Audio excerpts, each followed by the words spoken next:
Albatross शब्द का आपके लिए क्या मतलब है?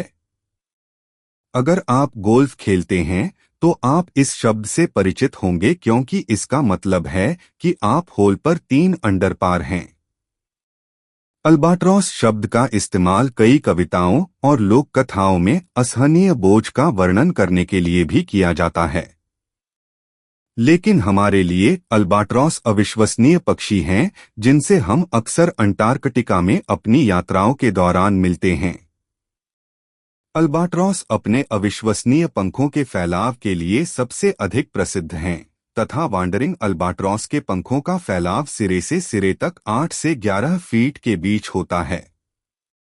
वे एक ही झटके में कई मील तक उड़ सकते हैं। यह असाधारण उपलब्धि समुद्री हवाओं पर सवार होकर हासिल की जाती है। अल्बाट्रॉस हवा की दिशा में हवा को पकड़कर अपने साथ ले जाते हैं और जब उनके पंख पूरी तरह से फैल जाते हैं तो उनके पास एक टेंडन होता है जो उन्हें जगह पर लॉक कर देता है, इसलिए उन्हें फैलाए रखने के लिए कोई ऊर्जा खर्च नहीं होती है। कोई भी अन्य उड़ने वाला प्राणी अपने पंखों को फड़फड़ाए बिना अल्बाट्रॉस द्वारा तय की गई दूरी की बराबरी नहीं कर सकता।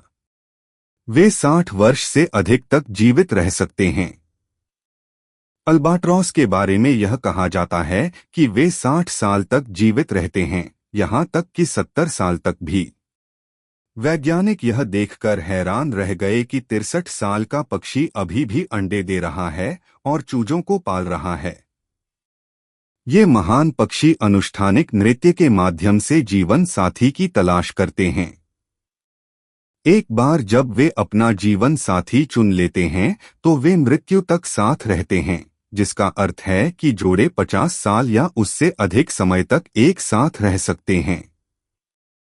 यह सुनने में भले ही रोमांटिक लगे, लेकिन अल्बाट्रॉस पूरी तरह से एकरस नहीं होते हैं। वे अपना 80% जीवन समुद्र में बिताते हैं। अल्बाट्रॉस केवल प्रजनन और अपने चूजों की देखभाल के लिए भूमि पर आते हैं। इस कारण उन्हें देखना बहुत दुर्लभ हो जाता है, यहाँ तक कि घोंसले बनाते समय भी वे दूरदराज के द्वीपों को चुनते हैं। सौभाग्य से हम जानते हैं कि कुछ कॉलोनियां कहाँ स्थित हैं, और जब हम वहां जाते हैं तो यह हमारे मेहमानों के लिए यात्रा का एक मुख्य आकर्षण होता है। किसी भी पक्षी की तुलना में इनका ऊष्मायन काल सबसे लंबा होता है। अल्बाट्रॉस हर 2 साल में सिर्फ एक ही अंडा देता है और उस अंडे की ऊष्मायन अवधि किसी भी पक्षी की तुलना में सबसे लंबी होती है। नर और मादा बारी बारी से अपने चूजों को खाना खिलाते हैं और उनकी रखवाली करते हैं जब तक कि वे खुद की देखभाल करने लायक बड़े नहीं हो जाते। किसी भी पक्षी की तुलना में इनका ऊष्मायन काल सबसे लंबा होता है।